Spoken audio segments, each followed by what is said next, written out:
Well, I'd just like to start by saying hello, everyone, and welcome to our online engineer interview with Bob Anstey. Now, my name is Scott, and I'm your host today. Before we start, I just want to say thank you very much for signing up to this year's competition. For those of you who don't know, this is the Leaders Award competition, where we ask the question, if you were an engineer, what would you do? Pupils from the ages of 3 to 19 anywhere in the UK can join, and every single person who takes part receives a named and graded certificate from a real-life engineer, just like the ones we interview. Now, during these interviews, we're going to be speaking to engineers who work on loads of different projects, all of them showing the wonderful, interesting and exciting things that happen when you work in engineering. Our special guest today is going to start with a 10-minute presentation all about life under the sea and how submarines work. And then we're going to follow that up with some questions. If you do have a question, please just type it in the chat box and we will try to read it out afterwards. But for now, I'm going to pass over to Bob to start the presentation. Thank you very much, Scott. Good afternoon, everybody. My name's Bob, as you've heard, and for a long, long time, I was a submariner in the Royal Navy. Now, I'm just going to try technology and share my screen so you can see my presentation. The submarine engineer and engineering in submarines. Now, I was once myself captain of this submarine, HMS Vigilant, which was a fantastic submarine. And over the next few minutes, I'll tell you a little bit about life in submarines, and then I'm really looking forward to answering some great questions from you. So get your questions ready. First thing to say, submarines are incredible. They're as complicated as spaceships, but they're often away for longer. They've got many more people in them, and those people need to be kept alive with oxygen, water, food. We need to keep them under the sea, underwater, for a long time. And that requires really highly qualified engineers. They need to understand electronics, mechanics, they're operating, they're monitoring, and they're even repairing the submarine's equipment, often so far away from home that they can't get any support. Now, to give you an idea of some of the challenges the submarine officer and the submarine engineer will face, I'll try and answer a few of the most often asked questions right here in this presentation. I know you'll have more afterwards, but first, it's really important to think of submarines and the submarine history. You know, the desire to explore underwater is really not new. For instance, the very first submarine, you wouldn't want to go in it, would you? 2,000 years ago, built for Alexander the Great. 500 years ago, Leonardo da Vinci designed a submarine. And a little over 200 years ago, this submarine was actually built. It was called the Turtle, and it was used in the American War of Independence. Not really effectively, but at least they got it in the water. We've had submarines in our Navy for over 120 years. You can see our first one here. Look, it was in the days of sail in the background. This was called the Holland 1. It was named after its inventor. And in the times since, obviously, things have changed a lot. These are our modern submarines. This is what's at sea today, the Vanguard and Astute class. They can hold well over 100 people. They patrol underwater for many weeks without the need to come to the surface. And they're so far away from Holland 1. Holland 1 only had 8 people in that small tin can, and it could only stay underwater for a couple of hours before all the air ran out. So how do modern submarines operate? Okay, right, top questions I'm asked. Number one, really easy. Where do we go? Well, let's start from where we start. So we start in 2 places. Most of our submarines are up here on the Clyde in Scotland, and I was really pleased when I was still in the Navy to have been the commander of that base. It was my last job. We also come from Devonport, down in Plymouth in England. This is where our crews are based, and this is where all that deep maintenance we have to do, the really big stuff alongside. Now, when we go to sea, we can pretty much go anywhere where there's water deep enough. And as you can see, that's quite a lot of water. In fact, for those of you who know, almost 3/4 of the Earth is covered by water. And we can go into some really strange places, for instance, under and even sometimes through the ice and the Arctic. And you meet some interesting types when you get to the Arctic, as you can see in that picture. So how do we surface and dive? Well, our submarine's obviously designed to be underwater. That's where it moves and operates best. It's like a fish. But of course, we need to be on the surface sometimes, and we need to be able to dive and surface safely. They stay on the surface because the submarines are surrounded by massive tanks full of air, and that gives them buoyancy. To dive, we let that air out, and the submarine then sinks under control, hopefully. When it's time to surface again, we put some really high pressure air, which is stored in bottles inside the submarine, back into those tanks. It blows that water out, It gives us the buoyancy and it brings us back up to the surface. How do we move? This looks a bit complicated, but it'll get simpler, I promise. We use nuclear power to produce steam, very much like a kettle does. And that steam is used to generate electricity, which supplies our lights and our pumps. It's also used through a turbine to churn the shaft, which turns the propeller, which moves us along. In fact, I'll tell you what, it's probably easiest to just imagine that reactor as a big kettle, because that's what it's doing. Now, the steam that's used as it goes through, it's not wasted.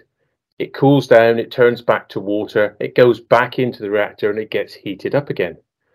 Basically, it goes round and round, is boiled and boiled and boiled again.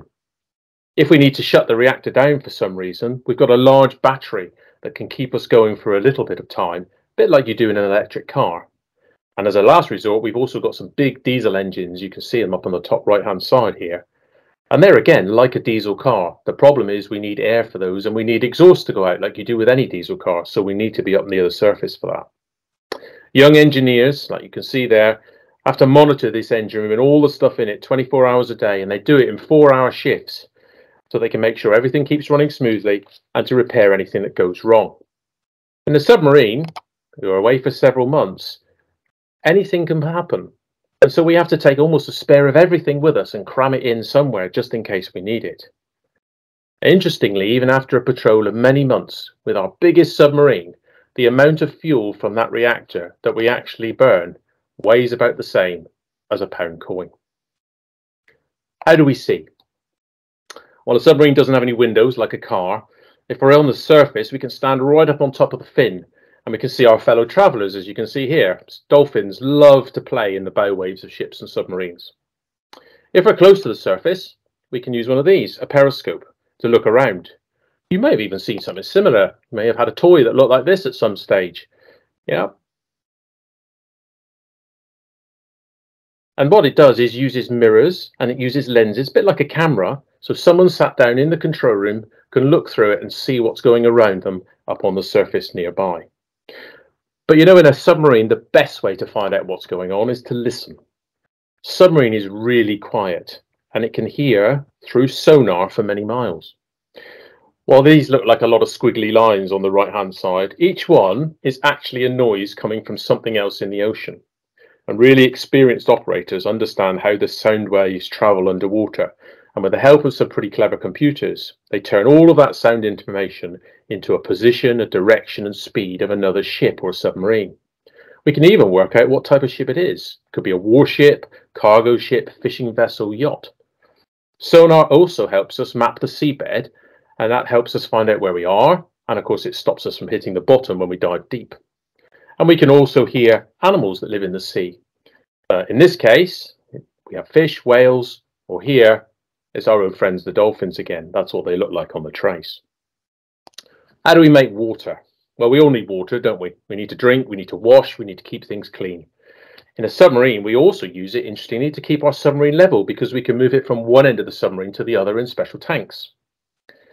The water in those tanks is salty. It's seawater, and if you've ever had a mouthful of water at the beach, you'll know it's not that great for drinking. But we can use salt water to make fresh water, the sort you get when you run your tap at home. And to do this, we put it into a machine known as an evaporator. It's just another big kettle, really. It boils the salty water, the steam is captured, and it's cooled back into fresh water. All the salt that's left behind is then just pumped back into the sea. The fresh water is then kept in special tanks, so even submariners can get water from the tap, and they can have nice hot showers. Of course, if the machines go wrong, then we have to reduce the number of showers that we have, and that can get a little bit smelly. So the engineers who look after this are particularly important on board. How do we breathe?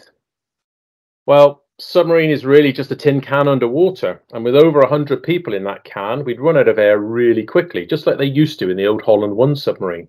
But somehow our submarines stay underwater for ages and we're shut off from the air. So we make our own oxygen, and we do it using a thing that we've got a lot of. Yep, you guessed it, it's salt water again.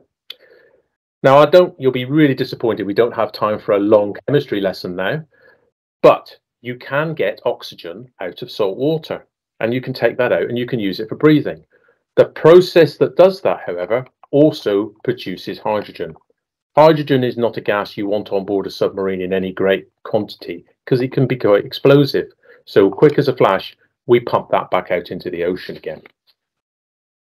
The submarine has some real special machinery for doing this. It's incredibly technical, very fine, and needs specialists to run it and fix it. It's a really important job. Everybody needs oxygen, even more than we needed the water. So what happens in an emergency? You know, sometimes things go wrong. Happens with your car, happens with kit at home. It can happen in a submarine. But of course, in a submarine, it's more serious.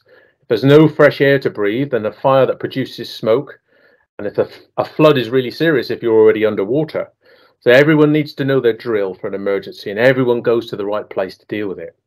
You can see the crew here dealing with a fire on board. It's just an exercise. It's not real. We have pretend smoke we can use. But until they can confirm that the air is breathable again, they'll have to remain on those emergency breathing sets that you see them wearing. And this produces air that's really clean and held in special emergency bottles on board just for this sort of eventuality. And I guess the last question is, well, how do you build a submarine?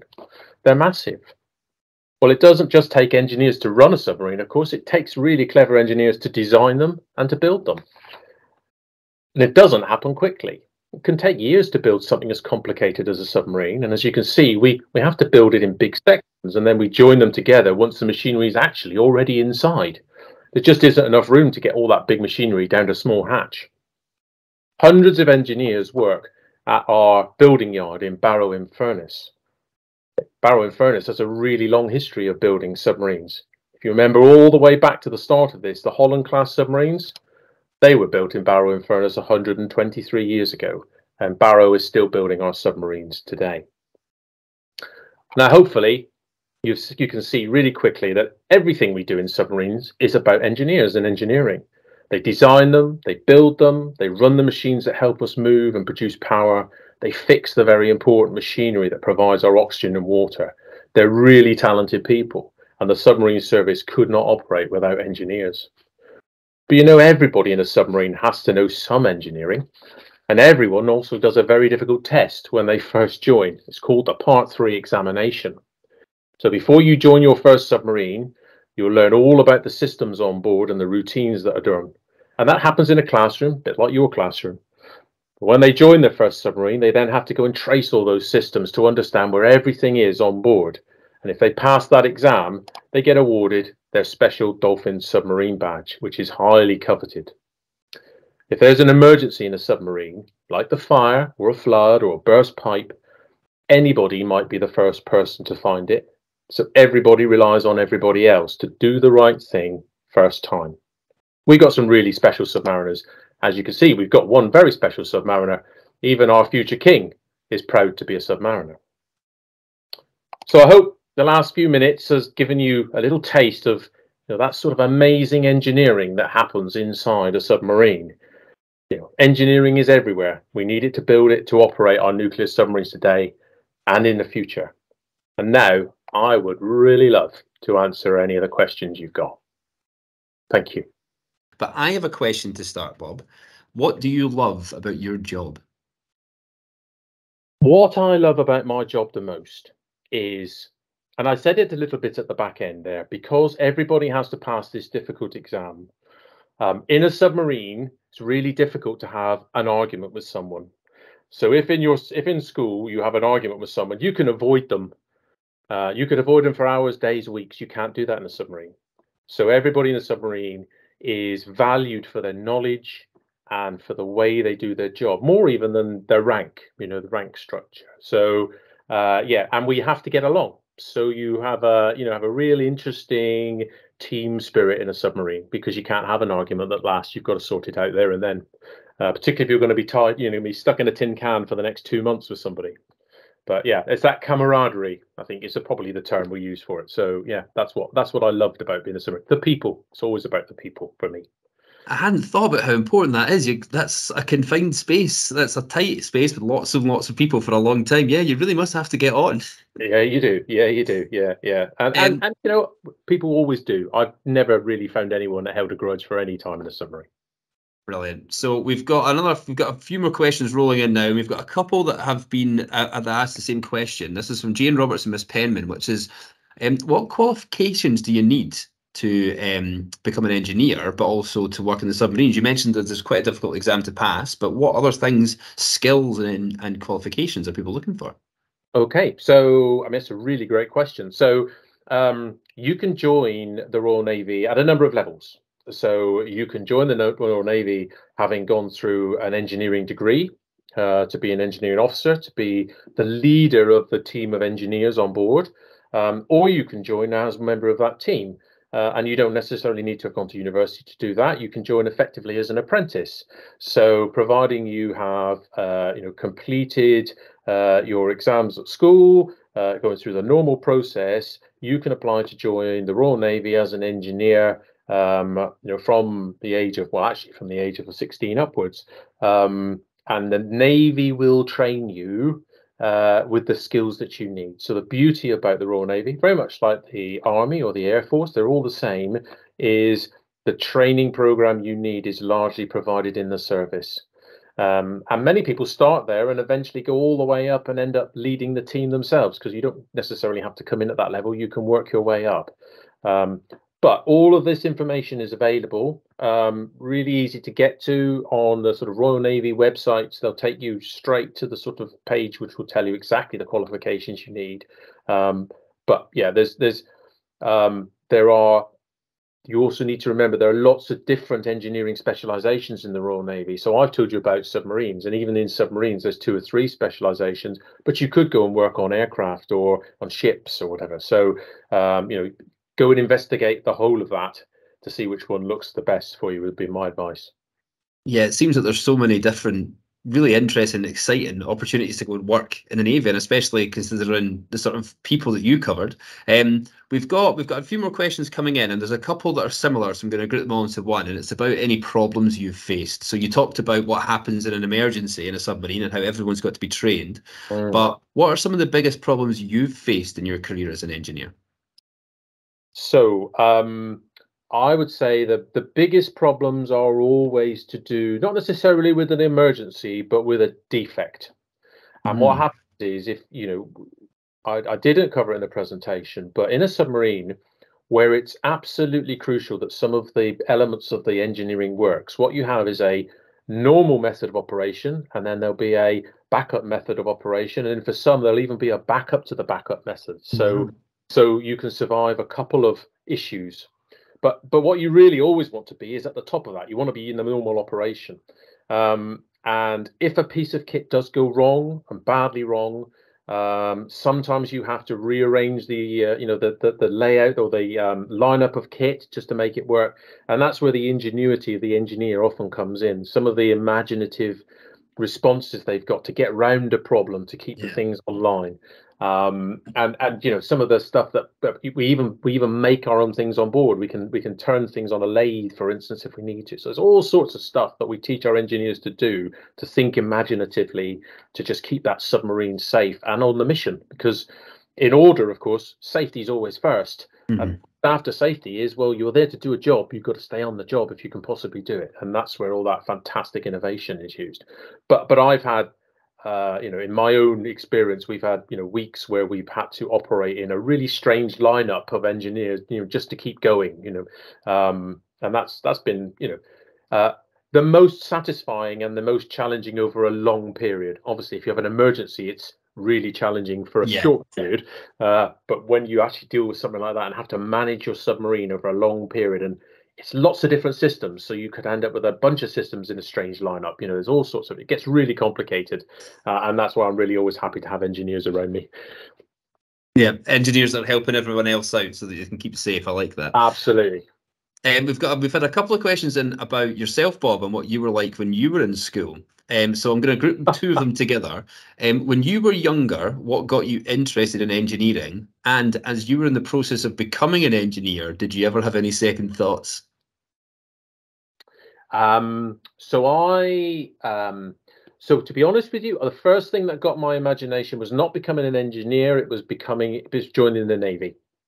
And then it was becoming a submariner, and then it was the engineering elements of the submarine that captured my imagination. So I wasn't when I was at school, I'll put my hand in the air and say I didn't really see myself as an engineer. I got to it a different way. But it was, it was a journey I don't regret at all. It was fantastic.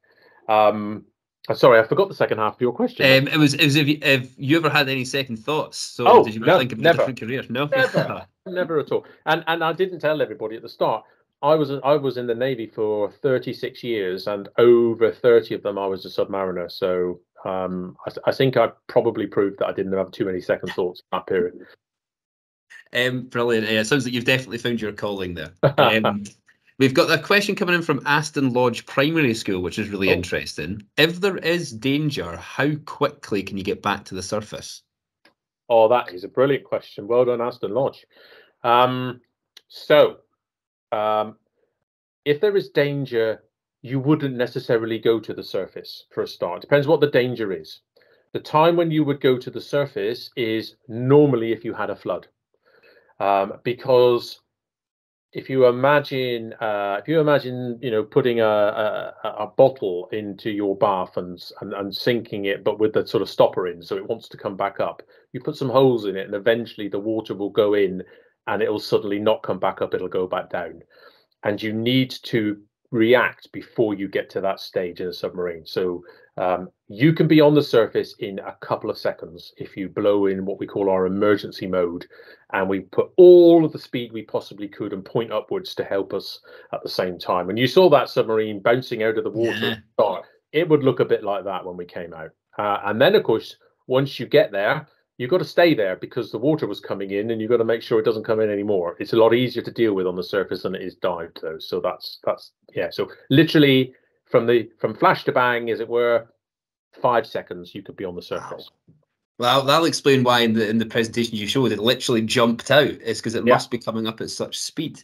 It does. And what you won't see in there, Scott, is every bit of china will have been broken and things will have fallen off, and because they wouldn't have been expecting it. So we've got some more questions about yourself, actually, Bob, and this one comes from Megan Rollo, which is, what's the longest time you were in a submarine for in one go? So the longest, in one trip without stopping anywhere, was about 3 months. So wow.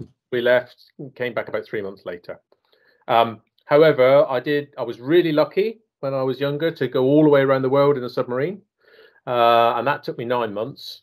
But I'm pleased to say we did have lots of lovely stops as we went around the world, so that was great. And I also have been very lucky to, I showed the picture there of the submarines going through the ice. So I've been really lucky that I have managed to get to the North Pole in a submarine and surface through the ice. But I have to say, being a submariner when you have a roof over your head is a really difficult thing to do, because that ultimate escape of going to the surface disappears if there's lots of ice above you. So take on a slightly different feel when you're under the ice, even though it is fascinating to do. So yeah. Especially when you see the polar bears when you come up as well. Especially when you don't see them often, and you certainly don't go out on the ice to meet them. So we've got a few more questions coming in. This one comes from Seamills Primary School. Now, you mentioned that you wanted to be in the Navy first, and it was when you saw how submarines worked, you were attracted to engineering. But was there anyone that inspired you to work in the Navy or lean towards engineering? Did you meet someone when you were becoming a officer in the Navy, or? Yeah, actually, there absolutely was. Yeah, Simo, it's a really good question. So I sort of always wanted to join the Navy. I grew up in Plymouth, so I was born very close to where the dockyard is that I showed in the presentation. So I always sort of knew I wanted to be in the Navy. But becoming a submariner was largely about meeting. We used to run a sort of an acquaint course. So while you were training generally in the Navy, you would go off, have a taster almost of the different branches because you liked it. And I met 2 officers who during my submarine acquaint, who are, I have to say, I just found the way they did their business and their attitude to life and their professionalism, as I thought, I would love to be like that. That's the sort of officer I want to be in 10 years' time, sort of thing. And they were just so different from everyone else I'd met up to that space that they probably decided it for me. That was probably Yeah, and I think that's true of a lot of people. Role models are really important, and and can be the thing that sells it to you in the end, or puts you off, of course, If you in don't be the right one. ones, yeah. Brilliant. So we've got time for a few more questions. If anyone's sitting any questions out there, please type them in. But this one comes from Emma Drakeley. Now, you talked about how big and how many people are involved in building submarines. So how long does it take to build a submarine? And does it vary depending on what type of submarine it is? Yeah, Emma, it does indeed. And so it can take up to probably, so the fastest we would probably ever have built submarines is about 18 months. But actually, the reality is they probably take about 3 years on average to build.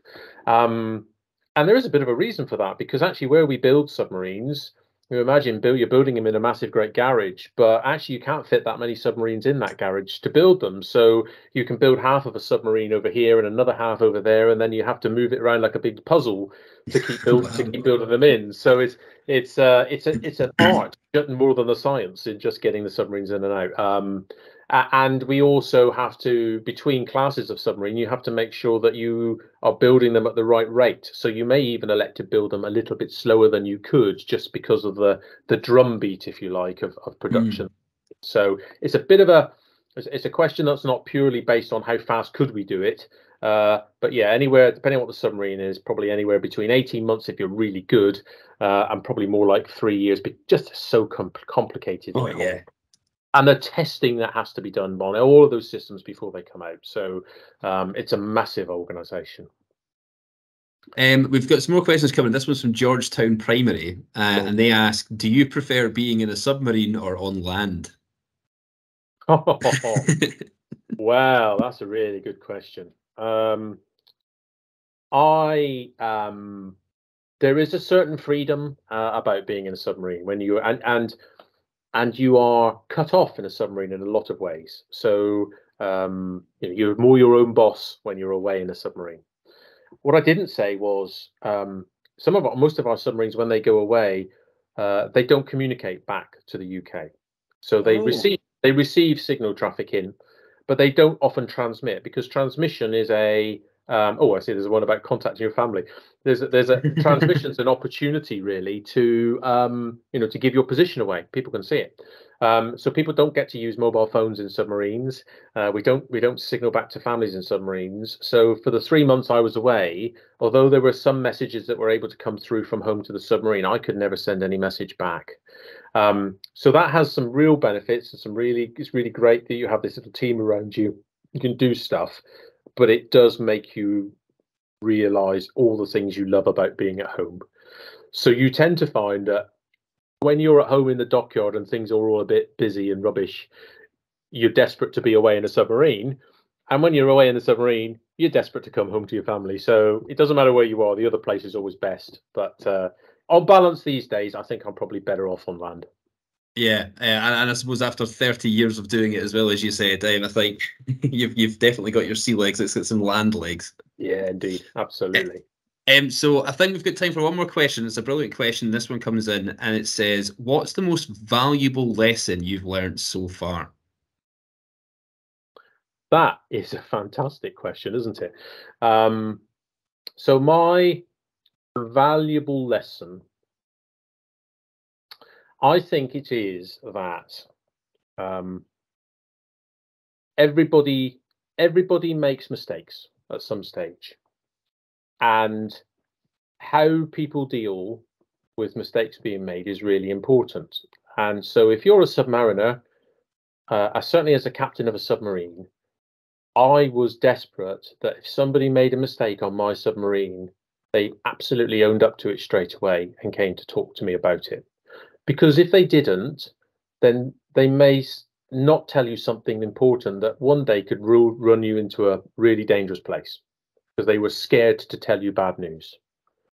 So my valuable lesson was that for somebody in command, for somebody who's looking after people, there isn't bad news and good news. It's just news, and you have to allow people to feel they are safe to come to you to tell you bad news when that's not naturally in people's news. So it's how you how you run your team and how you make sure that your team are utterly honest about everything that's gone wrong, because they know that they're not going to get in trouble for it. They know that you're going to welcome the fact that they came and told you it was wrong, because that's the behavior. And that sort of behavior in a submarine is why, we don't have lots of big accidents. Yeah.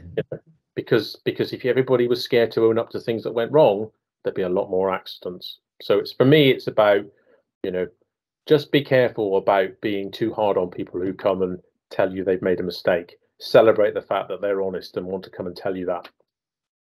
Well, I think that is a fantastic note to end on. Bob, I want to say thank you very much. And I want to say thank you very much to everyone for joining us and being inspired by Bob to become engineers in the making yourselves, because now it is your turn to come up with your own engineering ideas. Remember and send them to us once they're finished so we can get your certificate sent out to you. And then we'll hopefully see you at our public exhibitions and award ceremonies at the end of the school year. But for now, I want to say a massive thank you again to Bob. And remember, if you were an engineer, what would you do? Thank you very much, everyone.